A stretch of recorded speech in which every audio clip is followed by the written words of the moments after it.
लगातार viral fever के केसों में इजाफा देखने को मिल रहा है। ऐसे में प्रशासन कितना मुस्तैद है, ये जानने के लिए के न्यूज़ की टीम ने हॉस्पिटल का जायजा लिया और ज़मीनी हकीकत को जानने का प्रयास किया, क्योंकि लगातार डेंगू और वायरल मरीज हॉस्पिटल में भर्ती हो रहे हैं।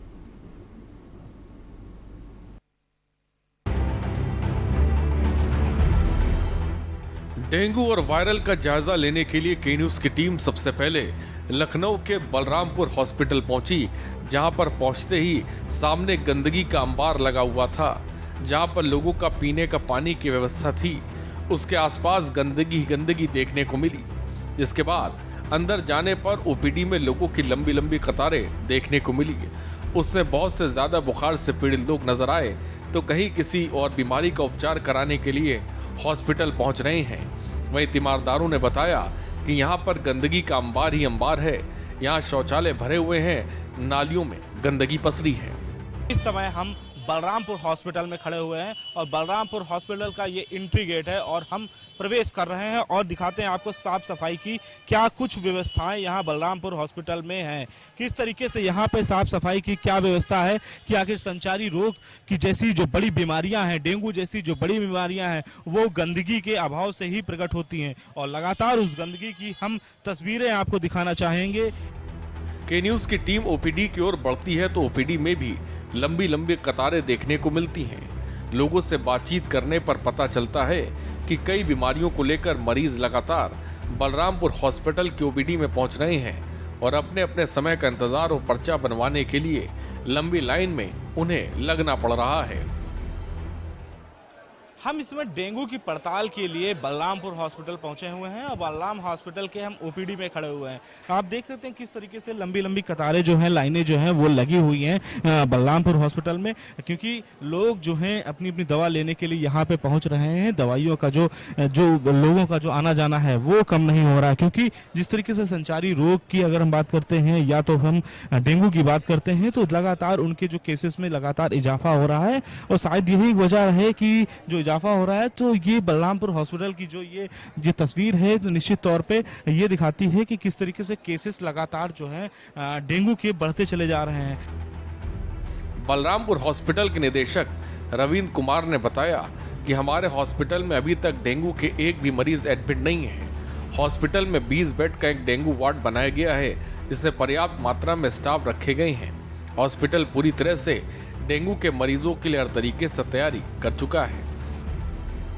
हमारे अस्पताल में ऐसा नहीं है। हमारे अस्पताल में 20 बेड का वार्ड एकदम तैयार है एकदम, लेकिन कोई मरीज नहीं है, कोई मरीज को भर्ती करने की आवश्यकता नहीं पड़ी है।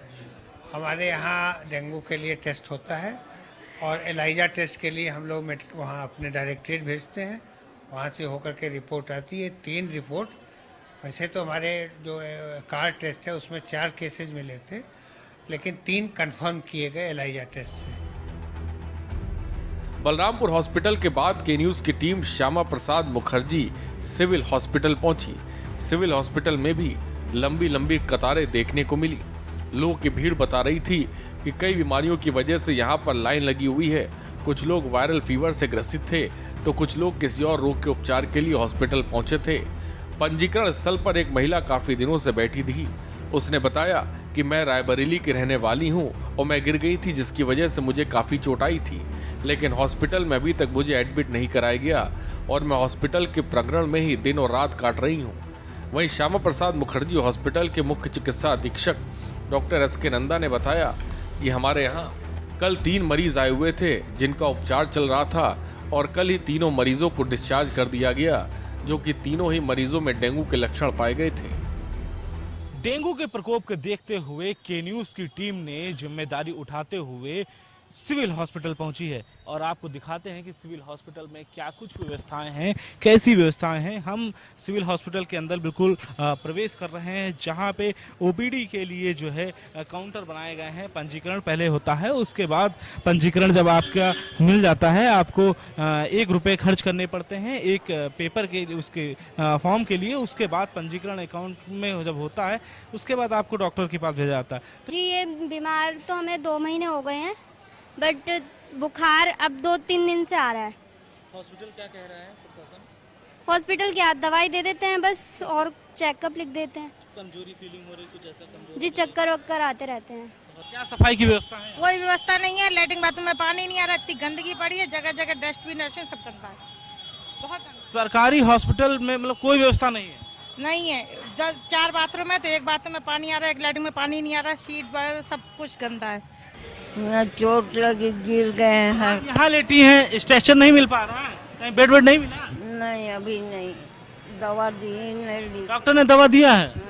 कहा इसको खाओ, आराम मिलेगा, ठीक है, नहीं तो फिर एक्सरे करेंगे। कितने दिन से लेटी हैं आप यहाँ? अब 5-6-7 दिन हो गया। 6-7 दिन हो गए यहीं लेटी हैं आप? नहीं जाते हैं, बिटिया दूर रहती है, घूम हो ही आते हैं, बिटिया आती है।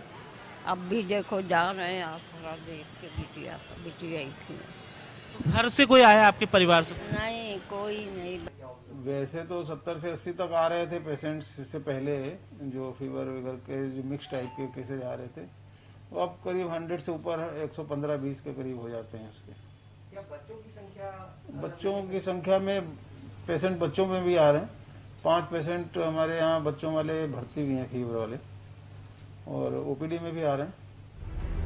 जहां एक और डेंगू पूरे प्रदेश में तेजी से पैर पसार रहा है, तो वहीं दूसरी ओर स्वास्थ्य विभाग मामले की गंभीरता को नहीं समझ रहा, और यही कारण है कि अस्पतालों में दुर्दशा के बीच लोग परेशान हैं। स्पेशल डेस्क के न्यूज इंडिया।